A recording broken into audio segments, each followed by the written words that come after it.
بسم اللہ الرحمن الرحیم حدثنی یعقوب بن ابراہیم قال حدثنا ابن علیۃ قال حدثنا سلیمان التیمی قال حدثنا انس قال قال رسول اللہ صلی اللہ علیہ وسلم یوم بدر من ينظر ما صنع ابو جہل الی آخر۔ امام بخاری ان صحابہ کرام سے متعلق احادیث ذکر کر رہے ہیں جو صحابہ کرام غزوہ بدر میں حاضر ہوئے تھے۔ یہ حدیث جو یہاں پر ذکر کر رہے ہیں ابو جہل کے قتل والی حدیث ہے، جس کا خلاصہ یہ ہے کہ افرا کے دونوں بیٹے معاذ اور معوذ نے ابو جہل کو قتل کر دیا اور یہاں تک کہ وہ مرنے کے قریب ہو گیا۔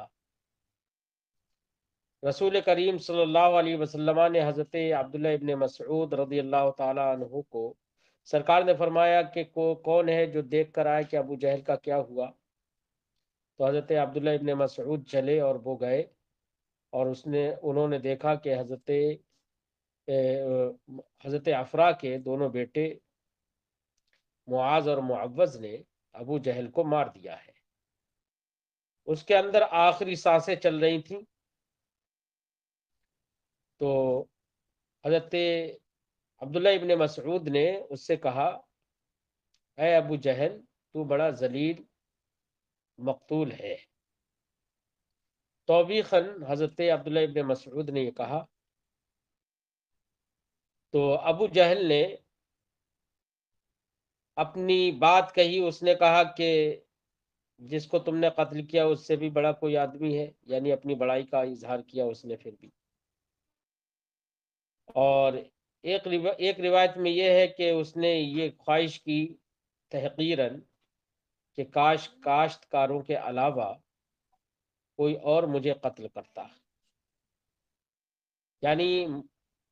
معاذ اور معوذ رضی اللہ عنہما یہ انصار سے تھے، انہوں نے اس کو قتل کیا تھا، تو اور یہ انصار سے تھے اور انصار کاشتکاری کرتے تھے، تو اس نے تحقیراً کہا کہ کاش کاشتکاروں کے علاوہ کوئی اور مجھے قتل کرتا ہے۔ کاشتکاروں کی تحقیر کے لیے اس نے یہ کہا تھا۔ امام بخاری نے اس حدیث کو یہاں پر اس لیے ذکر کیا ہے کہ حضرت معاذ اور معوذ دونوں بدر میں حاضر ہوئے تھے، یہ بتانے کے لیے۔ حدثنی یعقوب ابن ابراہیم، مجھ سے حدیث بیان کی یعقوب ابن ابراہیم نے، انہوں نے کہا ہم سے حدیث بیان کی ابن علیہ نے، انہوں نے کہا حدثنا سلیمان التیمی، ہم سے حدیث بیان کی سلیمان التیمی نے، انہوں نے کہا حدثنا انس، ہم سے حدیث بیان کی انس نے، قال، انہوں نے کہا قال رسول اللہ صلی اللہ علیہ وسلم، رسول اللہ صلی اللہ علیہ وسلم نے فرمایا یوم بدر، بدر کے دن، من ينظر ما صنع ابو جہل، کون دیکھے گا ابو جہل کا کیا ہوا؟ فانطلق ابن مسعود، تو دیکھیے کسی اور کے لیے سرکار نے نہیں بھیجا، بلکہ ابو جہل کے بارے میں پوچھا کہ کون دیکھ کر آئے گا۔ اس کا مطلب یہ ہے کہ سرکار کو معلوم تھا کہ ابو جہل کا حال ایسا ہوا ہے، اور دو لڑکوں نے، چھوٹے چھوٹے عمر کے لڑکوں نے اسے مار ڈالا ہے، تو اس کا جو بھی حال ہے وہ دیکھنے کے لیے سرکار نے بھیجا۔ سرکار کو تو معلوم ہی تھا، تبھی بھیج رہے ہیں اس کو دیکھنے کے لیے، کہ اس کو دیکھ کے آؤ کہ اس کا حال کیا ہوا ہے، کس حالت میں پڑا ہے۔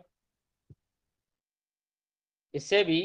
رسول کریم صلی اللہ علیہ وسلم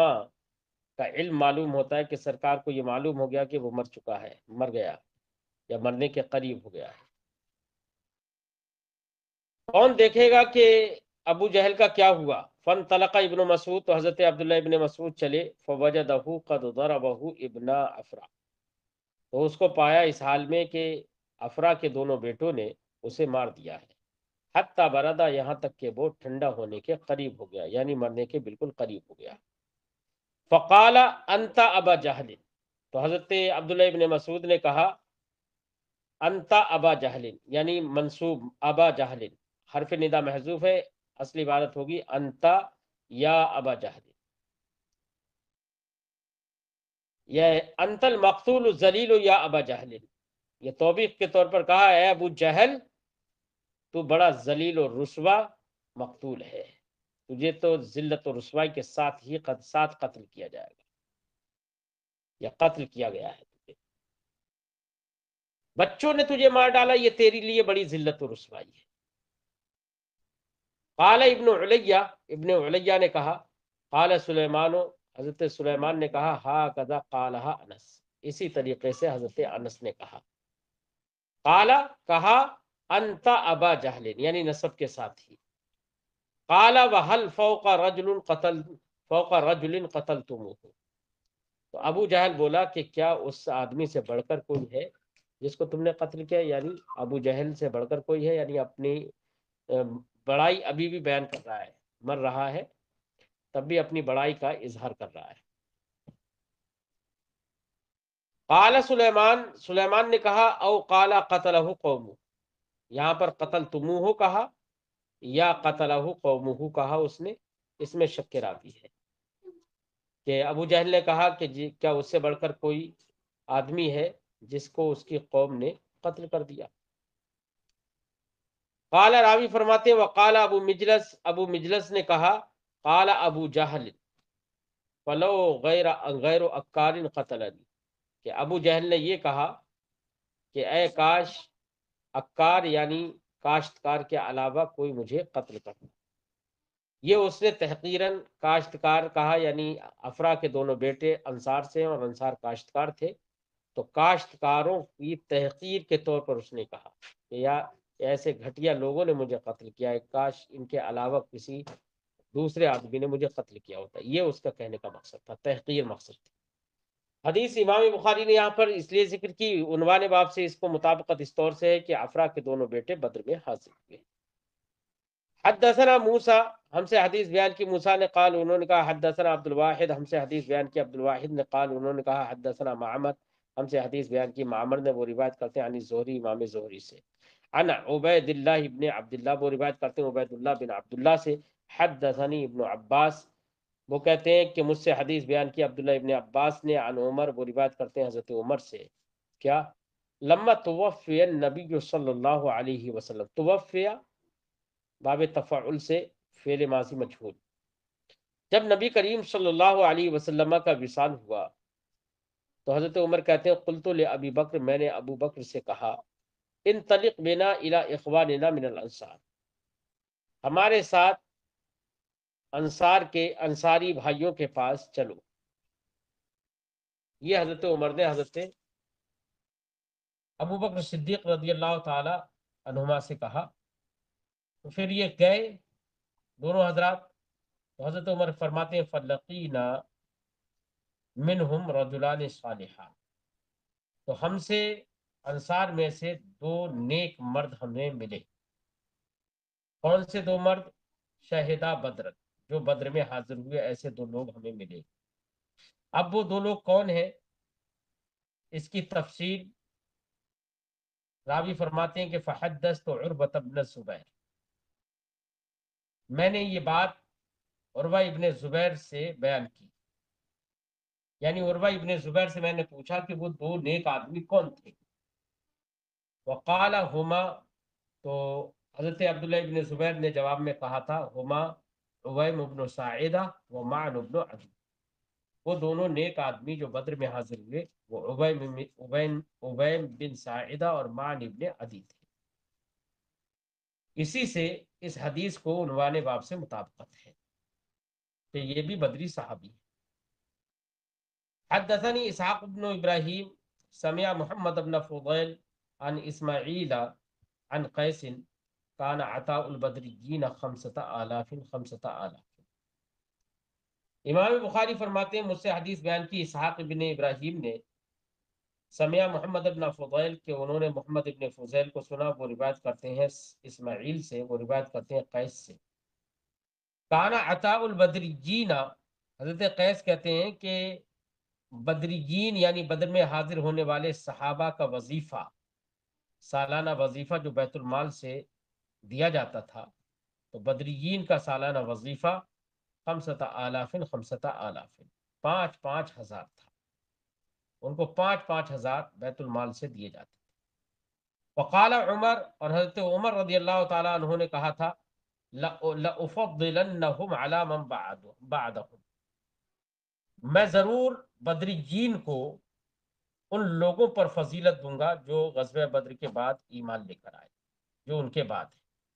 یعنی بدریین کی فضیلت کے بارے میں حضرت عمر نے بھی کہا تھا۔ اس حدیث کو بھی امام بخاری نے یہاں پر اس لیے ذکر کیا کہ اس سے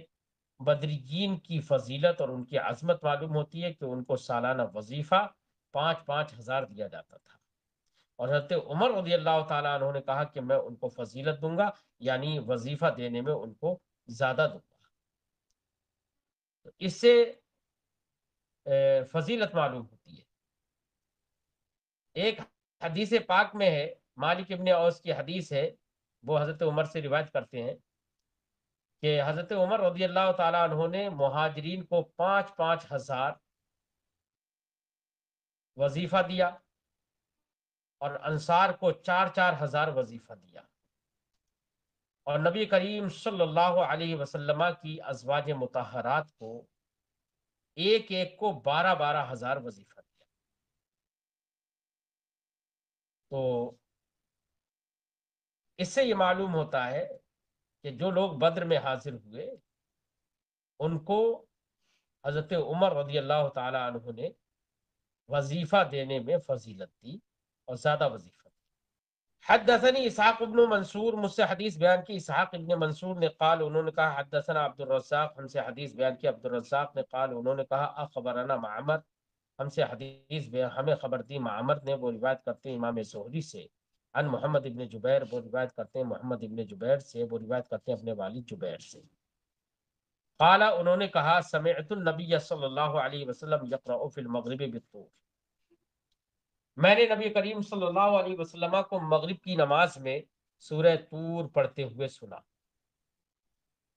ذالکا، حضرت جبیر کہتے ہیں ذالک اول ما وقر الایمان فی قلبی، وقرا یؤقر توقیر، اس کا معنی ہوتا ہے جمع دینا، بٹھا دینا، ثابت کر دینا، ٹھہرا دینا۔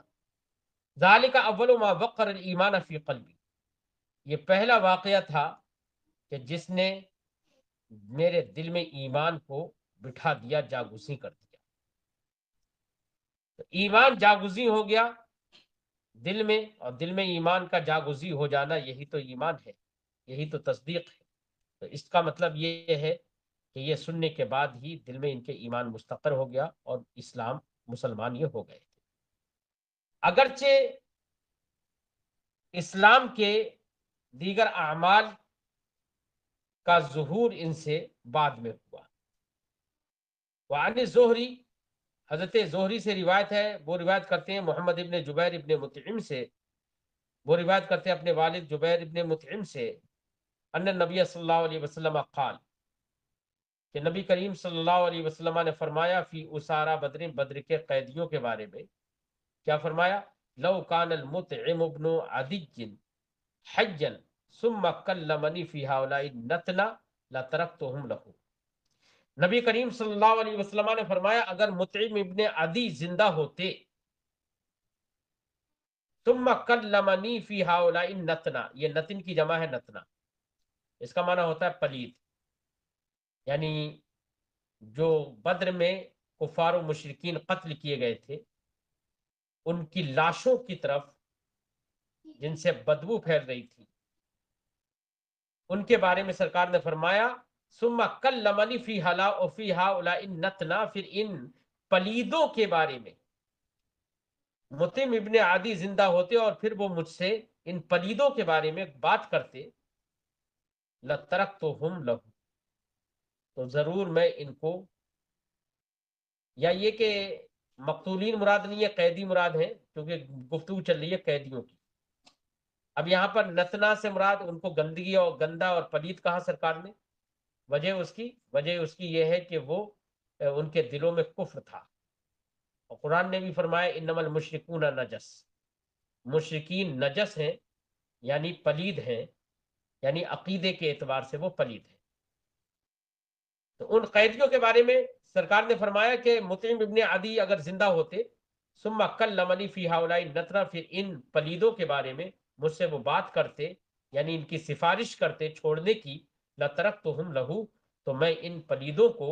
ان کی سفارش کی وجہ سے چھوڑ دیتا بغیر فدیہ لیے۔ یہ سرکار نے کیوں فرمایا سرکار دو عالم صلی اللہ علیہ وسلم نے؟ تو اس کی وجہ یہ ہے کہ رسول کریم صلی اللہ علیہ وسلم پر اصحاب تاریخ سیر نے بیان کیا ہے کہ رسول کریم صلی اللہ علیہ وسلم جب طائف سے واپس آئے تھے تو اس وقت مطعم ابن عدی نے رسول کریم صلی اللہ علیہ وسلم کی حفاظت کی تھی، یہ احسان کیا تھا۔ اور ایک روایت میں یہ بھی ہے کہ مطعم ابن عدی نے اپنے چاروں لڑکوں کو نبی کریم صلی اللہ علیہ وسلم کی حفاظت کے لیے لگا دیا تھا۔ تو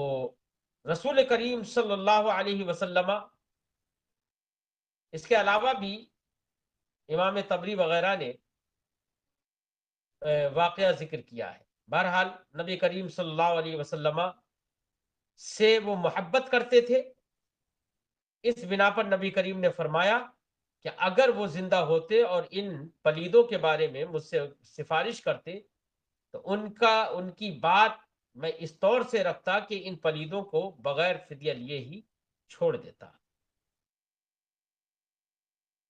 قال لیس ان یحییٰ،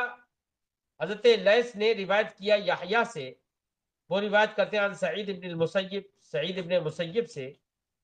حضرت سعید ابن مسیب نے فرمایا وقعت الفتنة الاولى، پہلا فتنہ واقع ہوا۔ پہلا فتنے سے مراد یعنی مقتل عثمان،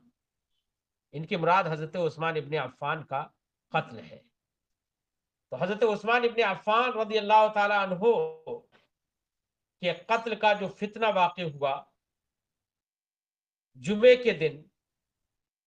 8 ذی الحجہ کو، کہ ان کے گھر کے ارد گرد ایک روایت کے مطابق 49 دن تک لوگوں نے محاصرہ کر رکھا تھا، یا 2 مہینے تک، اور یا 20 دن تک۔ تو حضرت عثمان غنی رضی اللہ تعالیٰ عنہ کی شہادت مراد ہے یہاں پر فتنہ اولا سے۔ نے کہا وقعت الفتنة الاولی، فتنہ اولا واقع ہوا، یعنی مقتل عثمان، یعنی حضرت عثمان کی شہادت کا واقعہ پیش آیا۔ فرماتے فلم تبق من اصحاب بدر احدا، تو اس فتنہ اولا نے بدر کے حاضرین اصحاب بدر میں سے کسی کو نہیں چھوڑا۔ نہیں چھوڑنے کا مطلب یہ نہیں ہے کہ اس میں تمام اصحاب بدر ختم ہو گئے، یہ مراد نہیں ہے، بلکہ مراد یہ ہے کہ جب سے حضرت عثمان غنی رضی اللہ تعالیٰ عنہ کی شہادت کا یہ قتل کا جو فتنہ واقع ہوا تھا، اس وقت سے بدر کے حاضرین وقتاً فوقتاً تدریجاً دنیا سے اپنے آقا، اپنے مالک حقیقی کی بارگاہ میں جاتے رہے، یہاں تک کہ فتنہ ثانیہ واقع ہوا۔ تو سب سے آخری صحابی، بدری صحابی جن کا وصال ہوا تھا وہ حضرت سعد ابن ابی وقاص ہیں۔ کہتے ہیں فلم تبق من اصحاب بدر احدا، اس فتنہ اولا نے اصحاب بدر میں سے کسی کو نہیں چھوڑا۔ اس کے قیام، اس کے برپا ہونے، جب تک یہ برپا رہا، یہاں تک کہ دوسرا فتنہ واقع ہوا، تو دوسرا فتنہ واقع ہونے سے پہلے پہلے تمام بدری صحابہ دنیا سے رخصت ہو گئے، اور آخر میں حضرت سعد ابن ابی وقاص رخصت ہوئے۔ فرماتے ہیں ثم وقعت الفتنة الثانیہ، پھر دوسرا فتنہ واقع ہوا۔ دوسرا فتنہ سے مراد فرماتے ہیں یعنی الحرہ، یعنی واقعہ حرہ، حرہ کا واقعہ پیش آیا۔ اس کو دوسرا فتنہ کہا۔ حرہ کا کون سا واقعہ ہے؟ یہ حرہ کا واقعہ سن 60 ہجری میں واقع ہوا مدینہ منورہ میں، اور یہ وہی واقعہ ہے جو یزید ابن معاویہ کی خرافات ہوئی تھی۔ اس نے عام طریقے سے اہل مدینہ کو قتل کیا، صحابہ و تابعین کو قتل کیا، بہت سارے صحابہ کو قتل کیا۔ اس طریقے سے یہ فتنہ ثانیہ واقعہ حرہ ہے۔ واقعہ حرہ یہ یزید والا واقعہ۔ تو کہا کہ ثم وقعت الفتنة الثانیہ، پھر دوسرا فتنہ واقع ہوا، یعنی الحرہ، یعنی حرہ، فلم تبق من اصحاب الحدیبیہ احدا، تو اس فتنے نے اصحاب حدیبیہ میں سے کسی کو نہ چھوڑا، یعنی حدیبیہ میں جو حضرات شریک ہوئے تھے ان میں سے اس فتنے نے کسی کو نہ چھوڑا۔ ثم وقعت الثالثہ، پھر تیسرا فتنہ واقع ہوا۔ تیسرا فتنہ سے کیا مراد ہے؟ اس سلسلے میں علماء نے الگ الگ نظریات پیش کیے ہیں۔ ایک قول یہ ہے کہ فتنہ ثالثہ سے مراد یہاں پر عراق میں فتنہ ازارقہ ہے، اور ایک قول یہ ہے کہ فتنہ ثالثہ سے مراد ابو حمزہ خارجی کا فتنہ مراد ہے، جو اس نے مدینہ منورہ میں فتنہ برپا کیا تھا مروان ابن محمد ابن مروان ابن حکم کے دور خلافت میں۔ یہ 130 ہجری میں فتنہ واقع ہوا تھا۔ اور ایک قول یہ ہے کہ اس فتنے سے مراد حجاج ابن یوسف کا حضرت عبداللہ ابن زبیر کو قتل کرنا اور خانہ کعبہ کی تخریب کرنا ہے، جو کہ 74 ہجری میں واقع ہوا تھا۔ فرماتے ہیں کہ ثم وقعت الثالثہ، پھر تیسرا فتنہ واقع ہوا، فلم ترتفع وللناس طباخ، تو یہ تیسرا فتنہ نہیں اٹھا اس حال میں کہ لوگوں کے لیے طباخ ہو۔ طباخ کا معنی عقل بھی ہوتا ہے، قوت بھی ہوتا ہے۔ اگر قوت کا معنی ہو تو مطلب یہ ہے فلم ترتفع وللناس طباخ،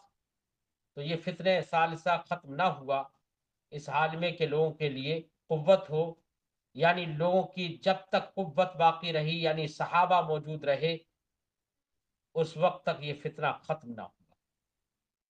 اس نے تمام صحابہ کو ختم کر دیا۔ یا طباخ بے معنی عقل ہو اور خیر ہو، تو معنی یہ ہوگا کہ یہ فتنہ ختم نہ ہوا اس حال میں کہ لوگوں کے لیے خیر اور عقل ہو۔ اس سے بھی مراد وہی صحابہ کرام ہی ہوں گے، یعنی صحابہ کرام میں سے لوگوں میں اس فتنے نے کوئی بھی باقی نہ رکھا، وہی اہل خیر اور وہی اہل علم و دانش ہیں، ان میں سے کسی کو اس فتنے نے باقی نہ رکھا۔